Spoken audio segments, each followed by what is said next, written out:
بسم اللہ الرحمن الرحیم۔ کل آپ کے سامنے طلاق کی ابتدائی باتیں کی تھیں۔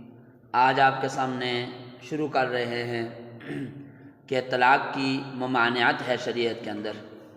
شریعت طلاق دینے سے منع کرتی ہے۔ وجہ کیا ہے کہ جو نکاح کیا ہے اس کا دینی مصلحت بھی ہے اور دنیاوی مصلحت بھی ہے۔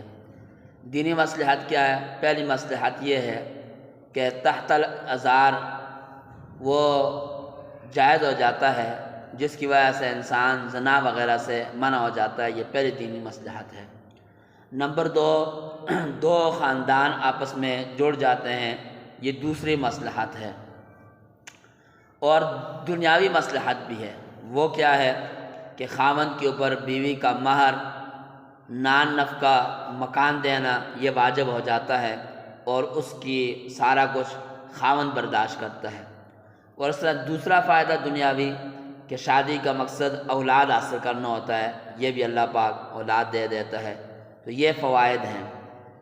اب جو آدمی طلاق دے دے گا تو وہ ان دینی اور دنیاوی مصلحتوں سے بالکل فارغ ہو جائے گا۔ یہی وجہ ہے موسیٰ علیہ السلام کی شریعت میں طلاق کی مطلقاً ممانعت تھی کہ طلاق دے ہی نہیں سکتے ہیں۔ عیسیٰ علیہ السلام کے شریعت میں مطلقاً اجازت ہے۔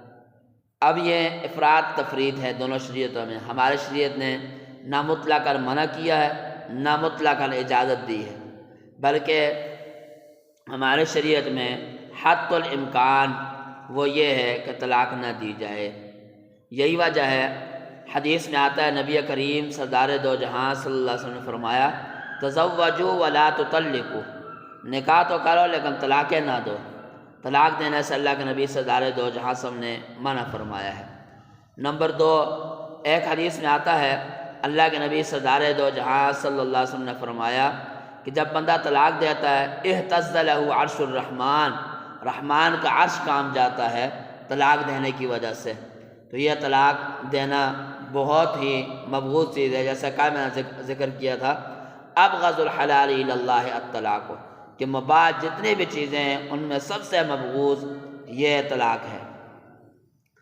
پھر دیکھو بہت زیادہ مجبوری ہو گئی کہ طلاق دینی ہے، اب اس کے لیے کیا ہے؟ شریعت کے دو اصول ہیں۔ نمبر ایک، پہلا اصول کہ جتنی چیز ضرورت ہے اتنی ہی دی جائے۔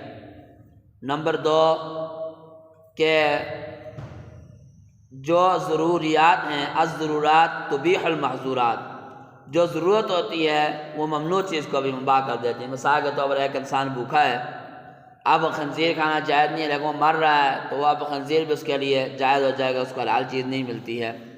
تو یہ اب طلاق بھی حت الامکان تو نہ دیں، لیکن جب مجبور ہو گئے کوئی اور حل نہیں ہے تو پھر جب طلاق دینی ہے تو پھر وہ بقدر ضرورت دیں۔ بقدر ضرورت کس طرح ہے؟ تو وہ طلاق کی قسمیں ہیں، کل انشاءاللہ تعالیٰ آپ کے سامنے تفصیل سے وہ بیان کر دی جائیں گی۔ شکریہ۔